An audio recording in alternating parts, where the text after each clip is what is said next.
Here we go. 5, 4, 3, 2, 1. Can you show me? Can you show me? But can you twist your body and roll it? Oh, you got a friend? Well, this my brody.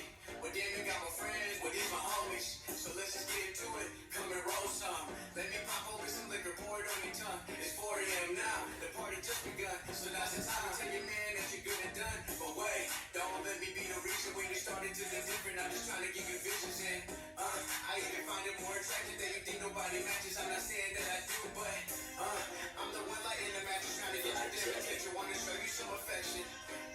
Yeah, that I do. You can light the blood, baby. Just jump in the ride. You can let it slide, girl. I know that you want it. You can wet his ice, girl. I know that you want it. There's a couple things that I want you to show me. Hit me with that latex saying. Song number two, New York Flow. Let's go. Uh-oh. God can't judge me. Don't forgive me for this. Off these niggas. One put food in my belly. Throw my telly. Say he had rep with his telly. Made up 30. She made me cry. But ain't ball on his way already. Got me petty. Damn, I miss my nigga. One time might pop me a jigger. Might crash out. Little bro think I'm with it. Fuck around. Might pop me a nigga. Press. All right. You're officially tuned in to another episode of The Guiding Light with your one and only host, D.Hood, a.k.a. D.Hood Jet Life, a.k.a. Mr. New York today. I'm officially all New Yorked out. R.I.P. Earl Simmons. I was supposed to drop this book review a while ago. And so this is the book review on Hustle Harder, Hustle Smarter. I read the audiobook, so I don't have a visual version of it. But if you don't know who the book is by, Curtis Jackson, also known as 50 Cent, director, producer, rapper, mogul, pretty much. You know, he's got his hands in a lot of stuff. One thing in the book that he mentions that is kind of like my favorite line of the whole book is that, like, when something bad happens or it's like a controversy, it's like, oh, the rap artist 50 Cent did so-and-so, right? The artist, the rapper 50 Cent. But when it's like something good or something positive, you know, it's like the businessman, the mogul 50 Cent or Curtis Jackson or whatever, you know, whatever the case may be. So it was one thing that was like my favorite line throughout the whole book when I read it, is like, you know, that change in dialect right there. When it's like something negative, it's like the rapper 50 Cent. But when it's something super, you know, uplifting or anything, it's like the rap mogul 50 Cent. This right here, I haven't even opened this yet, right? So I don't know if you can see this right here. So this is the official Paper Planes hat. I know a lot of you guys see like Jay-Z and a lot of people wearing this hat right here. So you clear it's still in the package. I haven't even opened it up or anything yet, but I ordered it. And this is a different colorway. This is the orange and black colorway. If you ever see the Paper Planes, this is the official logo right here, right? So this is what the logo looks like. So you've probably seen this logo, but you've seen it on a black and white hat. You haven't seen it on like an orange and, you know, the different colorways. So I'm about to open it up real quick. Again, I should have some scissors, but I haven't even opened it yet.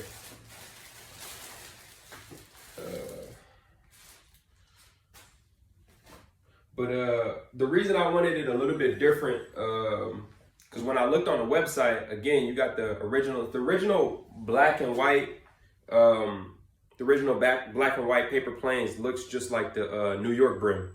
So it looks just like this, but this one looks like I could jog or something with this one. Like, this looks more athletic, you know what I'm saying? So if I have, you know, and it's got like not the original snapback or a strap back or anything. It's kind of got like this pull type of vibe. So I could just pull it like that and just wear it. So again, this one's more like an athletic wear than anything else. And then I ordered a shirt, man. I was hoping my shirt would come before I could do this show today, but it hasn't came yet. So we're gonna wait till that shirt comes in, because I wanna unveil that hat, and then you'll see why I got the orange hat, man. Again, it's a heavy New York show. But again, we're gonna talk about the book real quick. So we're gonna jump into that, and then we're gonna jump into a lot of things New York. Yeah. So let me see. First and foremost, his movie Get Rich or Die Trying. That's like my favorite movie. Like, and what's crazy about it is, I forgot to do a quote of the day. I completely forgot this. So we're gonna actually use Get Rich or Die Trying as a quote of the day for now, because I completely forgot to write down a quote. It's my favorite album and it's my favorite movie. And the reason I reference that is because Earl Thomas, who is this really influential speaker, he mentions this album and he mentions this specific part. And he was like, I was talking to 50 Cent, and he's like, yo, when do you sleep, 50? Like, when do you go to sleep? And he's like, sleep is for people who are broke. I don't sleep. He's like, I got an opportunity of making a dream become a reality, right? So when he wasn't doing the movie, right? When he wasn't doing the movie Get Rich or Die Trying, he was doing the soundtrack. And when he wasn't doing the soundtrack, he was shooting the movie. And that kind of just sums it up, like how he just stayed busy. And he references that in the book a lot, like how he just stayed busy and just kind of kept working, right? Now, when I initially heard of like 50 Cent or like anything, you know, I like heard that he was like shot 9 times, and I'm like, man, what? I'm like, bro, I've never heard nothing like that ever in life. You know, this dude was shot. What? I thought it was, the thing is, it sounds fabricated, like it sounds made up. Like, bro, there's no way you was shot 9 times and you still like, you made it. Like, there's no way. Like that part alone doesn't sound real. Like, so I'm like, okay, yeah, like that's made up. But then like, cause I heard about him when I was like youngin'. So, and then in the movie, he references that part of his life. He said that part kind of made him more aggressive, which is kind of like, to me, that's like reverse psychology. It's like, if you get shot 9 times, I feel like you will be more paranoid than anything else. But that's the reason he was more aggressive, because he was more paranoid, you know? And yeah, so that part of the movie just kind of, that part of the book kind of just rings true. And I was like, dang, that's kind of crazy. 50 Cent references Jam Master Jay a lot. He kind of said they came from the same neighborhood. And he said he kind of schooled him to a lot of the game. Yeah, he said he soaked up a lot from him during that time.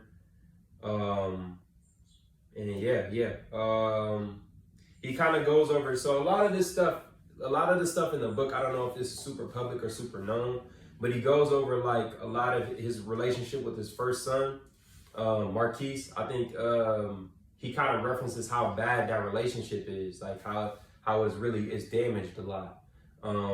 He doesn't really know how to, and actually I think he doesn't even really want to fix it. I think, because I don't think there's like a medium to where it can be fixed, you know. And he felt like a lot of his bad habits came from, you know, Marquise's mom. And he said a lot of that stuff came from that bad relationship, and it just kind of stemmed and it just got worse and worse over time.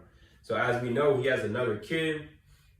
And with this other kid, he wanted to kind of be like a better example. And that being said, like he wanted to, from the get-go, have that relationship being, you know, different than, you know, the first time around, because again, it wasn't as great. And then again, reference to me personally, now when I was coming up, John Cena had this big belt, it's a spinner belt, and that changed the game, right? That changed the game as far as WWE, because ain't no spinner belts was out. Like ain't no spinner belt in its entirety. But G-Unit had a G-Unit chain, and you could spin it. Like you could spin a G-Unit chain. And I got one. Me and my cousin, we used to rock that little G-Unit chain and used to spin or whatever. And like that was like tough. Like I'm like, man, this is like some of the coldest stuff I've ever seen. You know, when I could just spin the chain and I just thought that was the coldest thing ever, because I felt like when he kind of came into the game, it really did change. Like a lot of the stuff really did change as far as music goes. Because I feel like it was a bridge between that 90s to 2000s and plus, like that 90s, you know, the early to late 90s to going into the 2000s, the 2005s and beyond. Be honest. So that was like a big bridge right there. Was that sound wave and that artist going in that direction. Another dude that I subscribe and follow on YouTube, Michael Rainey Jr. Where is 22?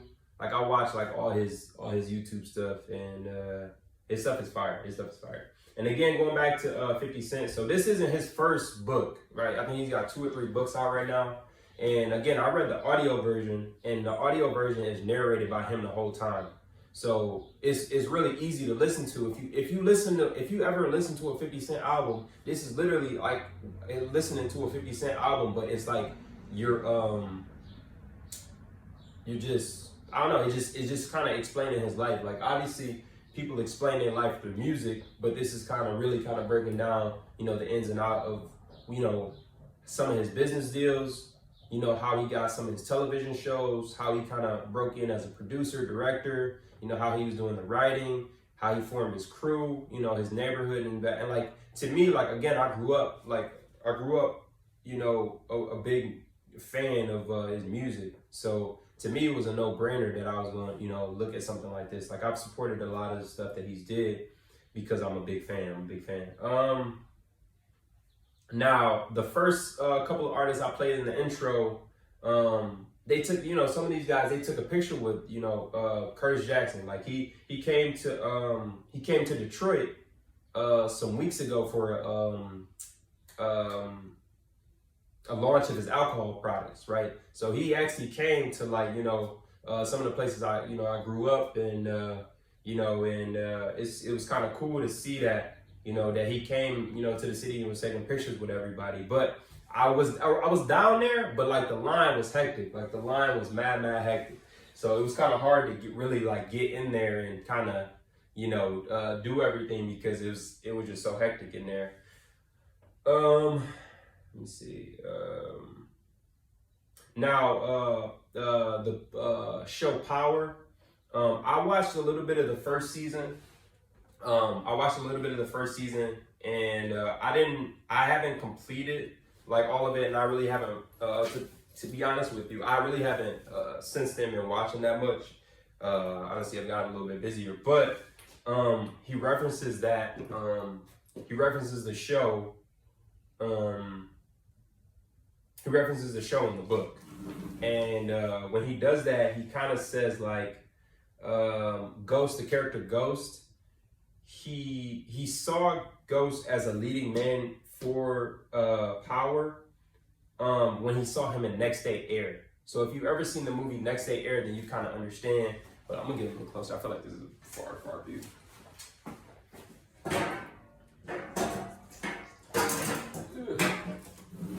Okay, so still hard to see me a little bit. Move this around.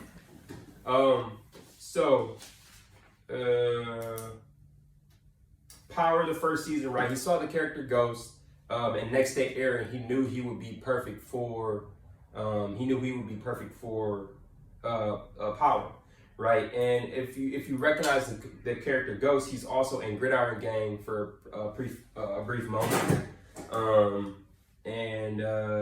So when the character Ghost, quote unquote, was doing a audition for the movie,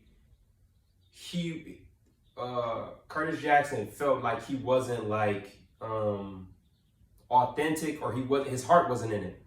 You know what I'm saying? So he was saying he was like, yo, and he had to pull him to the side. And he was like, yo, like I know you right for this part, but it's like you're not in, the other people that are on the panels or whatever, they don't see you as right for this part because, again, I think they had talked, and he was like, man, his heart wasn't in it at first.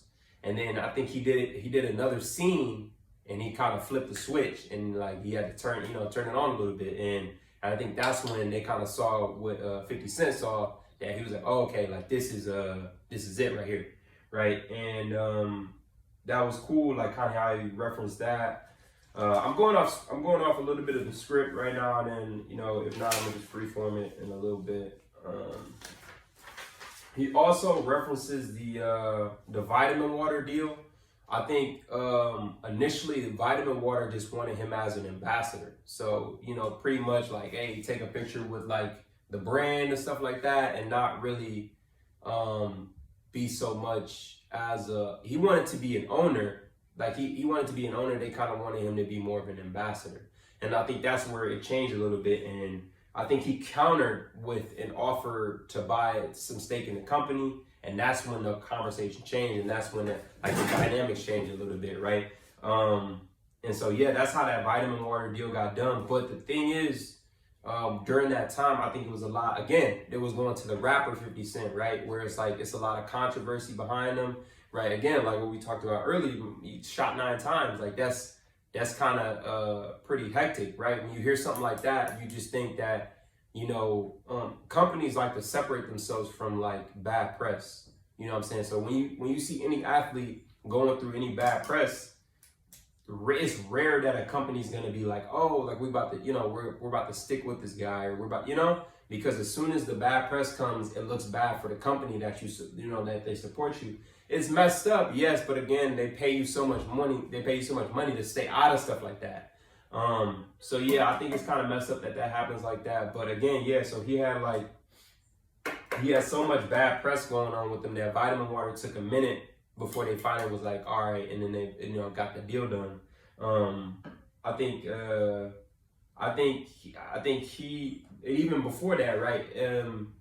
He was talking to like one of his businesses, so he drops a lot of names in there. And again, I wrote down some of the basics of this, you know, script of what I want to go over. But he drops a lot of names for his business partner, and he was saying like they were just trying to brainstorm of how they could come up with stuff to make money, to make investments, you know, things of that nature. And I think it was just how expensive water has gotten, right? You got to think about all the water that you like buy now.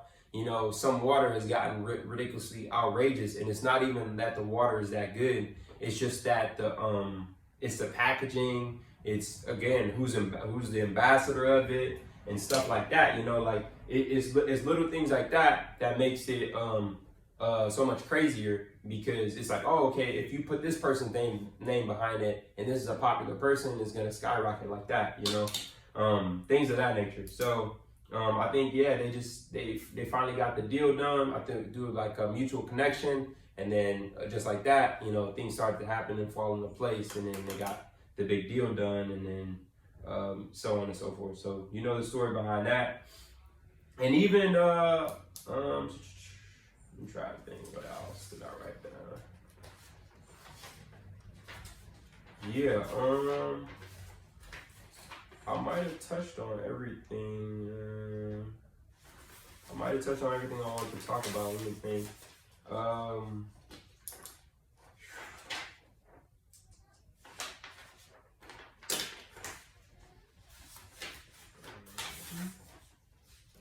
Yeah, I think that's about it. All right. So yeah, if you get a chance to check out the book, check it out. Again, it's a really good book, easy read. Hustle Harder, Hustle Smarter. And again, there's other books out too. If you're a big fan, go check them out, go support. All right, love.